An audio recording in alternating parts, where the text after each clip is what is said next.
नमस्कार, मैं मेघा और आप देख रहे हैं पीआरबी न्यूज। पश्चिम बंगाल में वक्फ संशोधन बिल पर रोक लग चुकी है। वक्फ संशोधन बिल जो अपने आप में दोनों ही सदनों में पास होने के बाद राष्ट्रपति की मंजूरी के बाद अब एक कानून बन चुका है, कानूनी रूप से प्रभावी हो चुका है। तो वहीं दूसरी तरफ अब राज्यों का विरोध शुरू हो गया है। साथ ही पश्चिम बंगाल की मुख्यमंत्री के बड़े ऐलान के बाद सुप्रीम कोर्ट ने कैसे पलटी मारी और अब चंद्रबाबू नायडू भी ममता बनर्जी के ही रास्ते पर निकल चले हैं। तो कैसे देश भर में अलग अलग राज्यों में वक्फ संशोधन कानून के खिलाफ न केवल मोर्चा तेज है बल्कि राज्यों ने इसे लागू करने से इनकार कर दिया है। आज इस तमाम पहलुओं पर चर्चा करेंगे, तो वीडियो को अंत तक जरूर देखिए। सबसे पहले आपको बताते हैं पश्चिम बंगाल की मुख्यमंत्री ममता बनर्जी का क्या बड़ा ऐलान है। ममता बनर्जी ने एक रैली संबोधित करते हुए, लोगों से बात करते हुए साफ तौर पर कहा है कि अगर उन्हें गोली भी मार दी जाएगी तो भी वो धर्म के नाम पर देश में मानवता की का बंटवारा नहीं होने देगी। यानी जिस प्रकार से वक्फ संशोधन को लेकर मुसलमानों के बीच एक विवाद छिड़ा हुआ है, मुसलमान असंतोष नजर आ रहे हैं क्योंकि उनके धार्मिक स्वतंत्रता से छेड़छाड़ करके उन प्रावधानों में फेरबदल करने के इरादा भाजपा रखती है जो उन्हें धर्म के आधार पर अपना निर्णय लेने के लिए अधिकार देते हैं, स्वतंत्रता देते हैं। साथ ही नॉन मुस्लिम्स, गैर जो मुसलमान हैं, उन्हें वक्फ में शामिल करके इस बात का निर्णय करने के लिए कैसे भाजपा ने गैर मुसलमानों को इजाजत दे दी है, ये भी बड़ा सवाल है। इन्हीं सवालों के बीच में ममता बनर्जी ने साफ तौर पर कह दिया है कि उन्हें गोली भी लग जाएगी तब भी इस तरीके का कानून जो है वो उनके धरातल पर लागू नहीं किया जाएगा। और देखिए, जो ममता बनर्जी का ऐलान है उसका कितना बड़ा प्रभाव है और कितनी सच बात है कि सुप्रीम कोर्ट ने भी जो है अब जल्द से इसके खिलाफ जो याचिका डली है उसका तत्काल तौर पर जो है 15 अप्रैल चुना गया है, जब इस मुद्दे पर चर्चा होगी, सुनवाई होगी और इस बात का निर्णय लिया जाएगा कि वक्फ संशोधन बिल के कौन से ऐसे प्रावधान है जो मनमाने ढंग से सरकार ला रही है और क्या वक्फ संशोधन कानून को हटाया जा सकता है। देखिए, आपको बता दूं, राज्य सरकार के अधीन आती है जमीन से जुड़ी हुई कोई भी विषय, और ऐसे में जमीन से जुड़ा यह विषय वक्फ संशोधन का है। तो यानी राज्य सरकार को पूरा अधिकार है, पूरी स्वतंत्रता है कि वो कैसा भी निर्णय जो है ले सकते हैं। और ऐसे में पश्चिम बंगाल की मुख्यमंत्री ममता बनर्जी का बड़ा ऐलान कि वो वक्फ संशोधन कानून को पश्चिम बंगाल में लागू नहीं होने देंगी, ये अपने आप में बड़ा संदेश तो देता ही है। साथ ही राज्य सरकारों को उनके उन अधिकारों को याद दिलाता है जो शायद भाजपा के अधीन या भाजपा के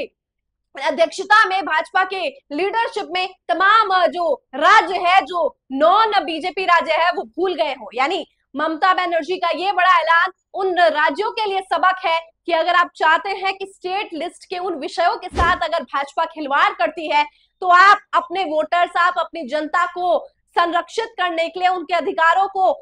सजीव रखने के लिए आप उन निर्णयों को पलट सकते हैं। यानी ममता बनर्जी ने ये जो बड़ा पलटवार, बड़ा निर्णय लिया है, अपने आप में काफी चौंका देने वाला है। देखिए, ममता बनर्जी का ये ऐलान पहली बार नहीं हुआ है, ना इस प्रकार के तीखे तेवर ममता बनर्जी ने पहली बार दिखाया है। जब जब पश्चिम बंगाल में किसी भी प्रकार का निर्णय लिया जाता है, भारतीय जनता पार्टी के द्वारा मनमाने ढंग से तानाशाही वाला रवैया, रुख अपनाया जाता है, पश्चिम बंगाल के मुख्यमंत्री ने हमेशा जो है पलटवार किया है, हमेशा अपने जो तेवर है तीखे रखे हैं, सरल रखे हैं, सीधे रखे हैं और इतने सख्त तेवर भी रखे हैं कि सुप्रीम कोर्ट ने अपने ही फैसले को बदलने पर मजबूर हो गए। देखिए, सुप्रीम कोर्ट ने एक फैसला सुनाया था कि 26,000 शिक्षक भर्ती जो हुआ है उसे निरस्त कर दिया जाएगा, उसे कैंसिल कर दिया जाएगा। लेकिन जब ममता बनर्जी ने ऐलान कर दिया कि मैं जेल तक जाने को तैयार हूं लेकिन मेरी वजह से एक टीचर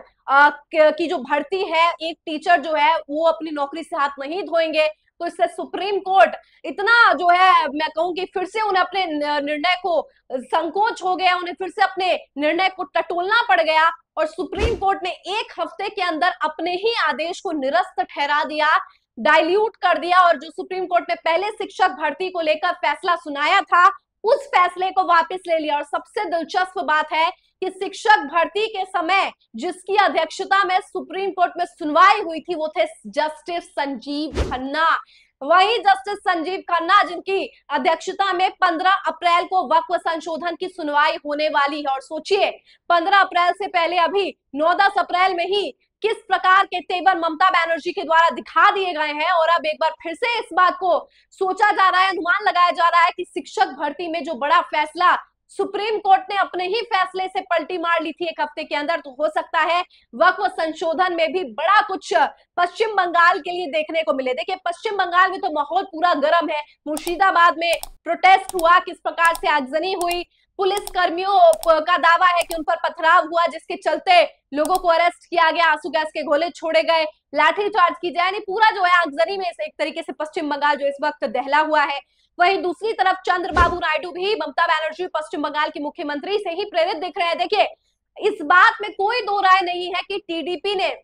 राज्यसभा में भारतीय जनता पार्टी की फजीहत करने के लिए कुछ भी कसर नहीं छोड़ी थी। टीडीपी ने बहुत फुल प्रूफ प्लानिंग की थी, अपने सांसदों को फटाफट भगाने का काम किया था जब वोटिंग होनी चालू हुई थी। वो बात अलग है कि बीजेडी ने जो जिस प्रकार की पलटी मार ली और फिर पूरा मामला हो गया, जिसकी वजह से अब टीडीपी को समर्थन में आना पड़ गया। वरना अगर ऐसा नहीं होता तो टीडीपी ने भाजपा को उसी वक्त जो है आईना भी दिखाया था, उनकी हकीकत भी दिखाई थी और पल्ला झाड़ लिया था। लेकिन जो कुछ भी हो, चलो अब टीडीपी का फिर भी अगर आप देख रहे हो, लेकिन टीडीपी ने एक ऐलान और कर दिया है कि उनका हमेशा उनकी जो बात है, उनकी जो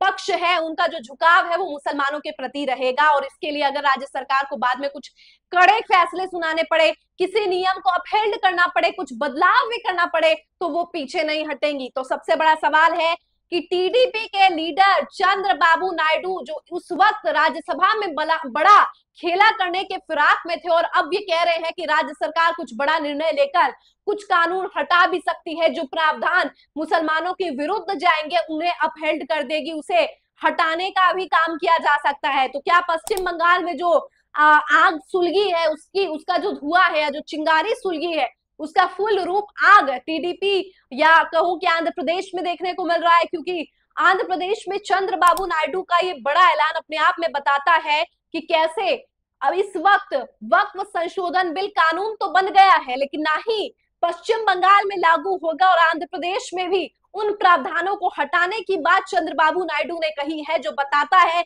कि इस वक्त अपने ही सहयोगी दल भाजपा से जो है नाराज चल रहे हैं, एक सहमत नहीं है। साथ ही देखिए, जेडीयू के ही अल्पसंख्यक मोर्चा राष्ट्रीय अध्यक्ष परवेज सिद्दीकी सुप्रीम कोर्ट में याचिका दर्ज करते हैं, तो कैसे बिखरता हुआ नजर आ रहा है इस वक्त एनडीए के सहयोगी दल। ये अपने आप में बताता है कि कितना कमजोर है ये वक्फ संशोधन कानून बनने के बाद भी राज्यों में लागू नहीं कर पा रही भाजपा सरकार। और भाजपा सरकार इस वक्त कितनी बैकफुट पर है और कितनी कमजोर नजर आ रही है कि सरकार अपने बिलों को कानून बनवा लेती है लेकिन राज्यों में लागू करवाने में नाकाम हो जाती है। आपकी क्या राय इस पूरी खबर पर कमेंट करके बताइए। मुझे दीजिए इजाजत, देखते रहिए पीआरबी। धन्यवाद।